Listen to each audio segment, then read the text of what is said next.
Warning, this video will contain Dash without his usual attire at points in the video. Viewer discretion is advised. Dash and Hovers, it's your boy. The journey starts here at the Phoenix airport as we're on our way to go to Sunday's event, the All-Star game. The East versus the West. Who will win, Team LeBron or Team Giannis? Let's find out. Ladies and gentlemen, boys and girls, from Phoenix to Denver to Indianapolis, we are finally here in the 26-degree weather.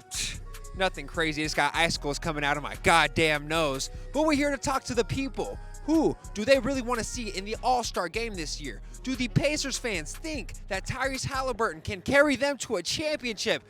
Let's go ahead and find out.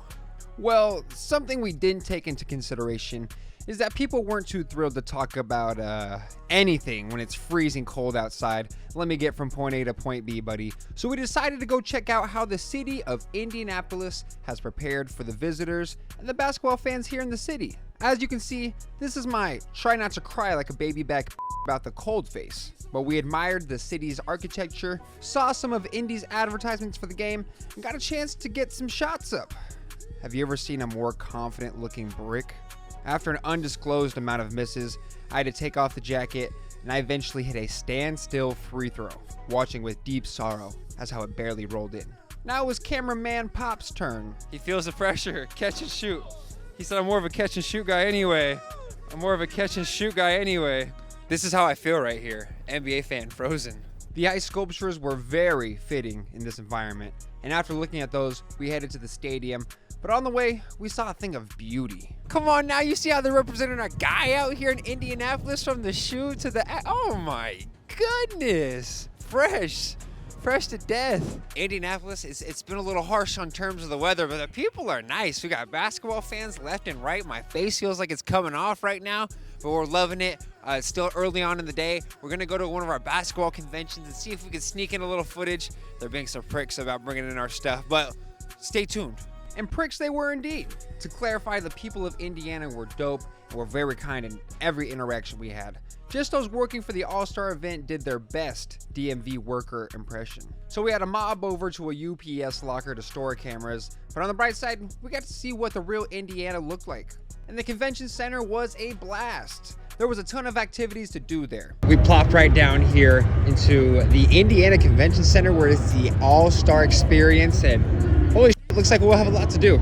Starry, man, they bodied the All-Star weekend. They're the MVP. I'm sorry, Dame. I mean, their ad campaign was so good, I had to try one my damn self when I got back home. And then being a guy who had grown up getting abused by the 2011 Bulls on 2K, I saw a mythical figure.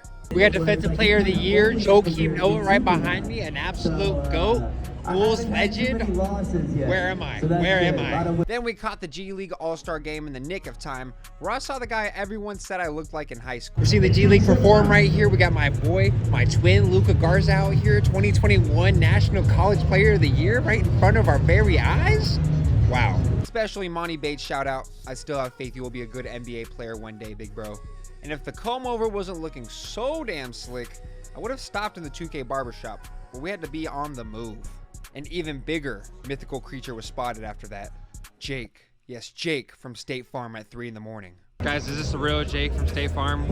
Where the hell are the khakis? It's not even real. Not even wearing khakis. Legendary hoops bust right here. We've seen it in the commercials. We got some real hoopers out here. Everybody stand out. Okay. Last time I'll use the phrase, but the biggest mythical icon I saw was the Big O. Oscar Robertson, the triple-double machine, 1972 NBA champion, 1964 MVP, 11-time All-NBA player. It was just incredible to see before my very eyes. I'm a so-called basketball historian, so to see the man in person was otherworldly, for a lack of better words.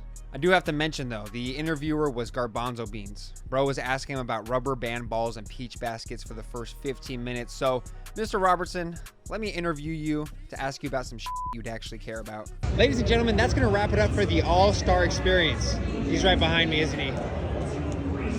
Real funny. The day trip in Indy was coming to a close, and no, I didn't have tickets to go to the actual game. I know. So you might be asking, Dash, why the hell did you even go there? It was a test run to see how we here at Dash and Hoop will do the other events for the future to show that you can thug it out and pull a day trip and get some good content, but most importantly, to learn. The main thing I learned was don't play with cold weather. But we saw the Indy airport court, and I had to do one thing at least since they had lids on the basket. Please do not touch display only. Oh.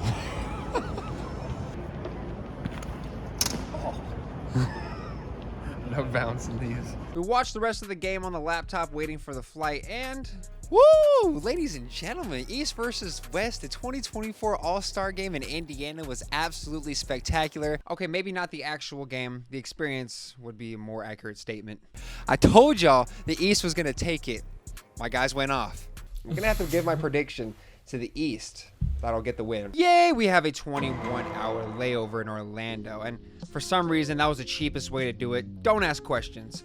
I won't lie to you guys, I was dog tired, especially after having to sleep on the Denver airport on the way to Indy. Sleeping quarters. But we got a hotel and recharged for the day in Orlando. With no late checkout and the cleaning ladies eagerly waiting for us to leave, it was time to find out what to do. Dash and Hoopers, we're trying to find our way. We have no clue. We're lost in the Orlando fucking forest over here. The Amazon, it feels like.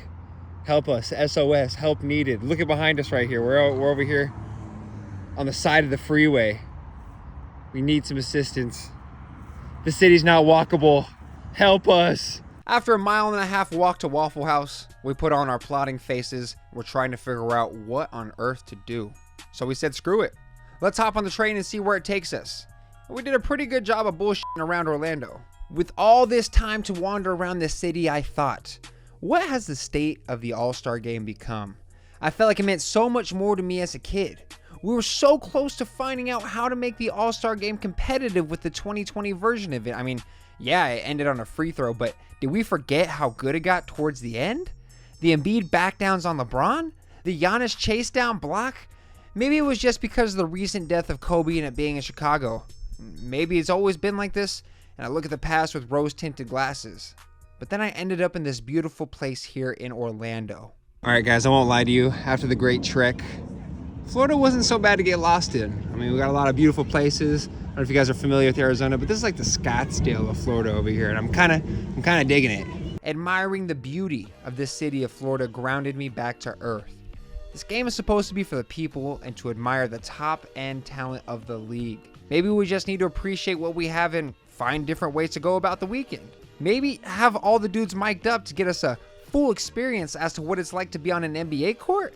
I don't have the answer, but change is needed. And to calm the mass amount of existential all-star dread that was arising within me, we stopped at this delicious Cuban restaurant, and it was just revolutionary, no pun intended. And as you can see from these pictures, good golly, Miss Molly, we thought it was just mid. Joking, it was actually life-changing, I can't lie. I mean, just look at the damn coffee right here. But with all this said, I greatly enjoyed my time to be around that kind of aura, and will continue my job as an NBA fan by writing a strongly written letter to tell the NBA, fix this shit one way or another. Thank you for watching. Conductor